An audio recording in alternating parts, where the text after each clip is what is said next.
பராமரிப்பு இன்றி காணப்படும் சேலம் அரசு அருங்காட்சியகத்தை மேம்படுத்த நடவடிக்கை எடுக்க வேண்டும் என்ற கோரிக்கை எழுந்துள்ளது.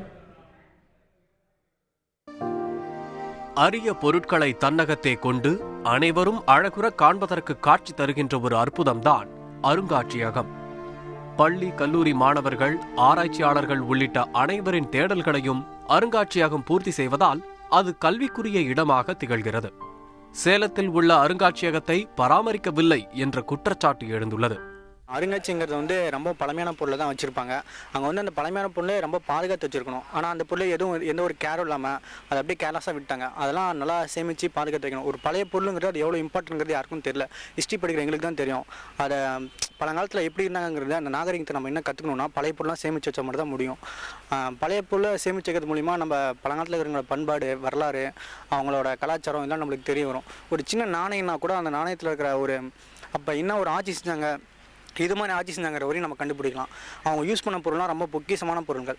நம்ம இப்போ பயிர் பண்ணுறதா அந்த காலத்திலே பல நூறு ஆண்டுகளுக்கு முன்னாடியே அவங்க பயிரெலாம் பண்ணியிருக்காங்க. கிபி 17ஆம் நூற்றாண்டில் ஒருங்கிணைந்த சேலம் மாவட்டத்தை ஆண்ட மன்னர்கள் அரண்மனைகளில் பயன்படுத்திய சிலைகள், ஆயுதங்கள் உள்ளிட்ட பொருட்கள் இந்த அருங்காட்சியகத்தில் உள்ளன.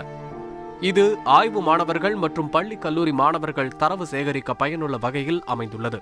சேலம் மாவட்ட அரசு அருங்காட்சியகத்திலே மிக பழமையான காட்சி பொருட்கள் என்று எடுத்துக்கொண்டோமானால் 20,000 ஆண்டுகளுக்கு முற்பட்ட புதிய கற்கால ஆயுதங்கள் இங்கே காட்சிப்படுத்தப்பட்டிருக்கிறது. இவற்றை ஆய்வு செய்து கண்டுபிடித்தவர் ராபர்ட் புரூஸ்பூர்ட் என்ற தொல்லியல் அறிஞர். இந்த கல்லாயுதங்கள் ஏற்காடு சேர்வராயன் மலைப்பகுதியிலேயே புதிய கற்கால மனிதர்கள் வாழ்ந்ததற்கு மிகச் சான்றாக உள்ளது. இதற்கு அடுத்தபடியாக பார்த்தோமானால் சேலம் மாவட்டத்திலே முதுமக்கள் தாலி பெருங்கற்கால கலாச்சாரம் கிபி 2000 ஆண்டுகளுக்கு முற்பட்ட கலாச்சாரம் நம்ம பகுதியிலே இருந்திருக்கிறது. இதற்கு மிகச்சிறந்த சான்றாக ஓமலூர், காமலாபுரம், சேலம் ஆகிய இடங்களில் இருந்து கிடைத்த முதுமக்கள் தாலிகள் மிகப்பெரிய சான்றாக இங்கே காட்சிப்படுத்தப்பட்டிருக்கிறது. ஆனால் பாதுகாக்கப்பட வேண்டிய பழங்கால சிலைகள், கல்வெட்டுகள், ஆயுதங்கள் மண்ணோடு மண்ணாகி மக்கிப்போகும் நிலையில் காணப்படுவதாகவும் அவர்கள் வேதனை தெரிவிக்கின்றனர். ஒரு மிகப்பெரிய அருங்காட்சியகம் ஒன்று இருக்கிறது. ஆனால் அது பெயரளவிற்குத்தான் இயங்கிக் கொண்டிருக்கிறது. ஏனென்றால் அதில் வைத்திருக்கக்கூடிய அந்த கதை சொல்லும் சிலைகள், வரலாற்றை கூறும் அரிய பல பொக்கிஷங்கள் அனைத்தும் சேமித்து வைக்கப்பட்டிருந்தாலும் பராமரிக்கப்பட முடியாத நிலைமையில் தற்சமயம் இருந்து கொண்டிருக்கிறது. ஏனெனில் அது அரசாங்கத்தால் தத்தெடுத்து கொள்ளப்படவில்லை.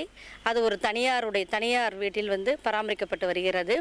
அரசு இதற்கான முயற்சிகளை மேற்கொண்டு பராமரித்தால் ஒழிய அதில் பாதுகாக்கப்பட்டு வரும் அரிய பொக்கிஷங்கள் நமக்கு காலப்போக்கில் கிடைக்காமலேயே போய்விடும். ஏனெனில் அந்த பொக்கிஷங்கள் மூலமாகத்தான் நாம் நமது வரலாறை பற்றி தெரிந்து கொள்ள முடியும். சிறப்புமிக்க பொக்கிஷங்களை கொண்ட சேலம் அரசு அருங்காட்சியகம் தற்போது வாடகை கட்டடத்தில் இயங்குகிறது. கல்வெட்டுகளும் சிற்பங்களும் திறந்த வெளியில் வைக்கப்பட்டிருப்பதால் வெயிலிலும் மழையிலும் கிடந்து மண்ணுக்குள் புதைந்து சேதமடைவதாக சமூக ஆர்வலர்கள் வேதனை தெரிவிக்கின்றனர். இரவு காவலர்கள் மற்றும் கண்காணிப்பு கேமராக்கள் கூட அமைக்கப்படவில்லை என்றும் அவர்கள் குற்றம் சாட்டுகின்றனர். அந்த கல்வெட்டுலாம் அழிஞ்சு மழையிலையும் வெயிலையும் அழிஞ்சு போற அளவுக்கு நேரிடுது. அதுவும் இல்லாம அந்த மியூசியம் பார்த்தோம்னா வாடகை கட்டடத்துல இருக்கு. அது சரியா பாதுகாக்காதனால ரொம்ப அழிவுக்கு உட்படுது. இதனால வரலாற்று மாணவிகளான எங்களுக்குலாம் ரொம்ப கஷ்டமா இருக்கு.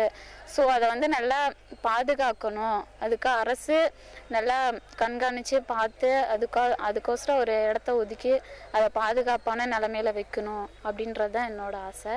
எனவே அருங்காட்சியகத்தை மேம்படுத்த நிதி ஒதுக்கி வாடகை கட்டடத்தில் இயங்கும் அருங்காட்சியகத்தை நிரந்தர இடத்திற்கு மாற்றம் செய்ய வேண்டும் என்பதே அனைவரின் எதிர்பார்ப்பு.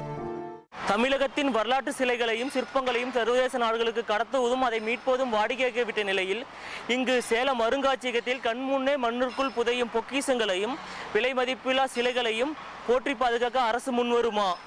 தந்தி டிவி செய்திகளுக்காக சேலத்திலிருந்து தமிழ்ச்செல்வன்.